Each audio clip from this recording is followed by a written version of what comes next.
Kejujuran adalah modal utama sebuah kepantasan yang harus sama halnya dengan integritas. Kejujuran adalah modal utama sebuah kepantasan yang harus kamu miliki. Kejujuran sebuah kata yang sangat sederhana tapi sekarang menjadi barang langka dan sangat mahal harganya. Memang ketika kita merasa senang dan segalanya berjalan lancar, mengamalkan kejujuran secara konsisten tidaklah sulit, tetapi pada saat sebuah nilai kejujuran yang kita pegang berbenturan dengan perasaan, kita mulai tergoncang apakah tetap memegangnya, atau kita biarkan tergilas oleh keadaan. Sebuah kisah kejujuran yang sangat menyentuh hati. Beberapa abad lalu di masa akhir era Tabiin, hidup seorang pemuda dari kalangan biasa namun saleh luar biasa. Suatu hari, pemuda yang dikisahkan bernama Sabit bin Zuto tersebut sedang berjalan di pinggiran kota Kufah, Irak.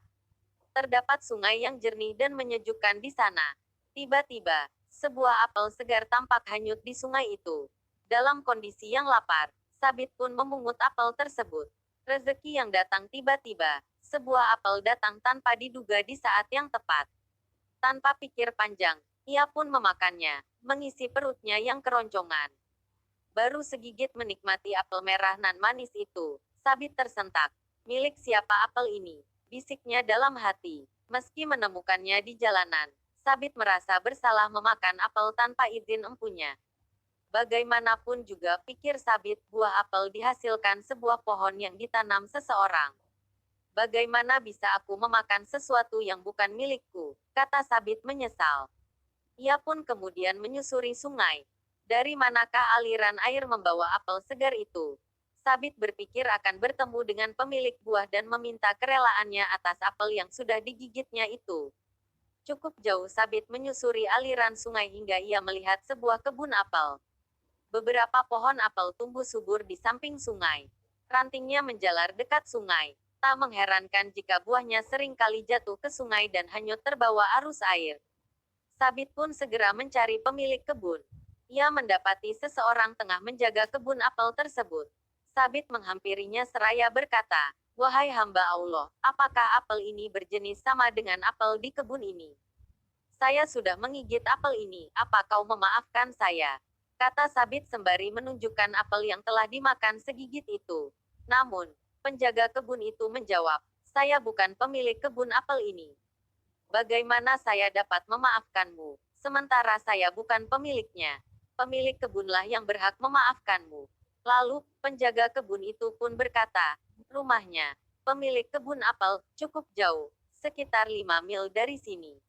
Walau harus menempuh jarak sekitar 8 kilometer, Sabit tak putus asa untuk mencari keridaan pemilik apel. Akhirnya, ia sampai di sebuah rumah dengan perasaan gelisah. Apakah si pemilik kebun akan memaafkannya? Sabit merasa takut sang pemilik tak meridai apelnya yang telah jatuh ke sungai digigit olehnya. Mengetuk pintu, Sabit mengucapkan salam. Seorang pria tua, si pemilik kebun apel, membuka pintu. "Wahai hamba Allah, saya datang ke sini karena saya telah menemukan sebuah apel dari kebun Anda di sungai, kemudian saya memakannya. Saya datang untuk meminta kerelaan Anda atas apel ini. Apakah Anda meridainya? Saya telah menggigitnya dan ini yang tersisa," ujar Sabit memegang apel yang digigitnya. Agak lama pemilik kebun apel itu terdiam mendengar ucapan Sabit. Lalu, Sabit pun tersentak ketika sang tuan rumah berkata, "Tidak, saya tidak merelakanmu, Nak." Penasaran dengan pemilik kebun apel yang mempermasalahkan satu butir apel, Sabit menanyakan apa yang harus ia lakukan agar tindakannya itu dimaafkan. "Aku tidak memaafkanmu, demi Allah, kecuali jika kau memenuhi persyaratanku," kata pria tua itu. "Persyaratan apa itu?" tanya Sabit harap-harap cemas. "Kau harus menikahi putriku." "Menikahi seorang wanita bukanlah sebuah hukuman," pikir Sabit. "Benarkah itu yang menjadi syarat Anda? Anda memaafkan saya dan saya menikahi putri Anda. Itu adalah anugerah yang besar," tanya Sabit tak percaya. Begitu terperanjatnya Sabit ketika pemilik kebun itu berkata bahwa putrinya yang harus Sabit nikahi merupakan wanita cacat.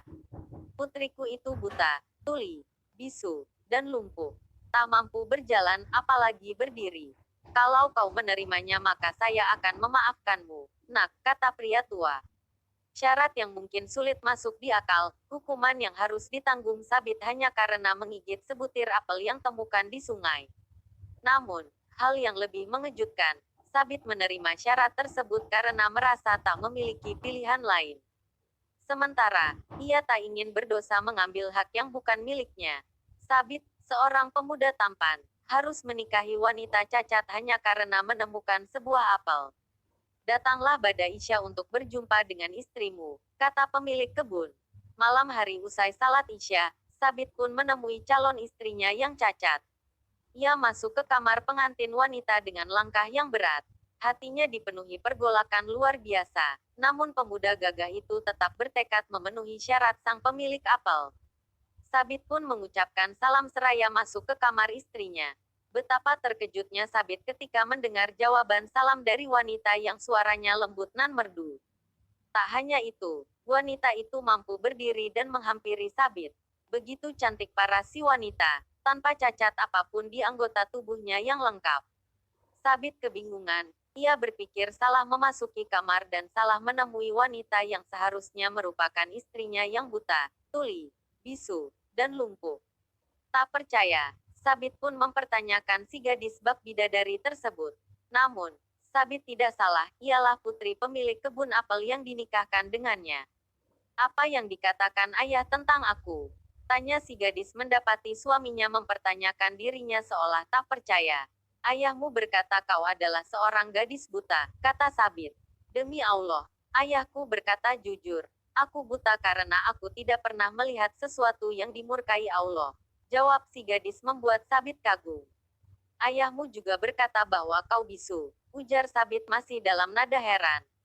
Ya benar, aku tidak pernah mengucapkan satu kalimat pun yang membuat Allah murka, kata si gadis. Tapi ayahmu mengatakan, kamu bisu dan tuli.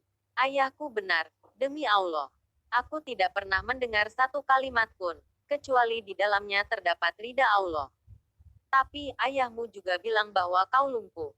Ya, ayah benar dan tidak berdusta.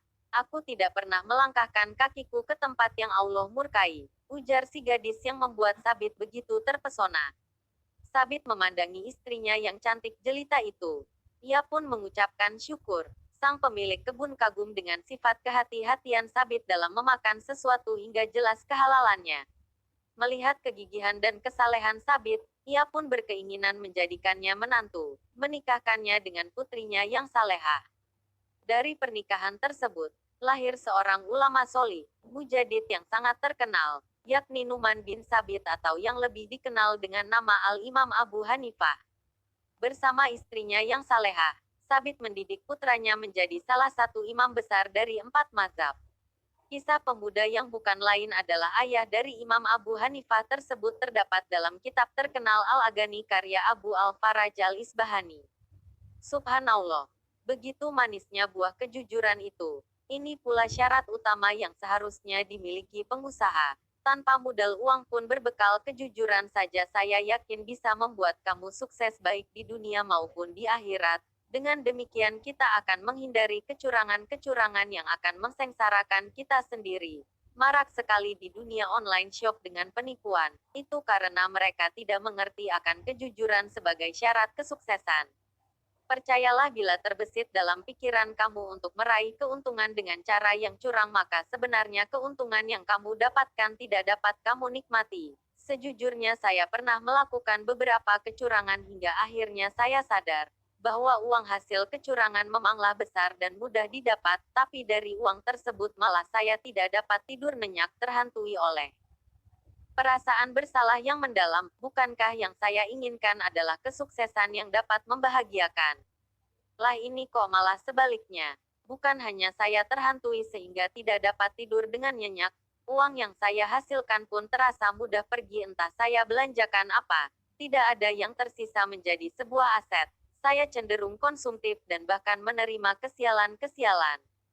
Jadi, kejujuran itu buahnya sangat manis, manis sekali dan jujur adalah modal utama kita untuk meraih kesuksesan walaupun kenyataannya tidak semudah dan sesederhana kata jujur itu sendiri.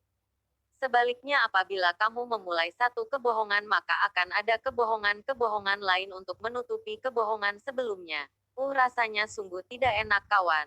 Dan apabila kamu sudah terbiasa berbohong maka kamu akan selalu berbohong seolah-olah memang sudah menjadi tabiat. Bahkan sesuatu yang tidak perlu harus kamu tutupi atau bohongi. Contoh saat kita sudah mulai terbiasa berbohong, kita akan mengatakan kepada teman kita hal-hal yang berlebihan untuk membuat kita merasa hebat. Percayalah, sebenarnya mereka tidak pernah mementingkan siapa kita dengan kehebatan yang palsu. Sungguh rasanya tidak akan merasa nyaman selama hidup apabila kita melaluinya dengan kebohongan-kebohongan. Kamu tidak akan diterima secara utuh oleh teman yang kamu bohongi dan akan lebih tidak diterima saat temanmu tahu kamu berbohong. Dan yang parahnya lagi selain ada kebohongan-kebohongan untuk menutupi kebohonganmu sebelumnya kamu juga mengajak orang lain untuk melakukan kebohongan yang kamu lakukan. Seandainya negara kita dipimpin oleh orang yang jujur dan dipenuhi oleh penyelenggara negara yang jujur pula, maka negara kita ini tidak akan seburuk yang kita rasakan. Mulailah dari diri kita sendiri, brother. Jujurlah kalian selalu, karena sesungguhnya kejujuran itu mengantarkanmu pada kebaikan, dan kebaikan itu sesungguhnya mengantarkanmu menuju surga. Sedang dusta hanya akan mengantarkanmu pada keburukan dan dosa, dan sesungguhnya dosa itu mengantarkanmu menuju neraka. Hari Bukhari dan Muslim, Nabi Muhammad SAW.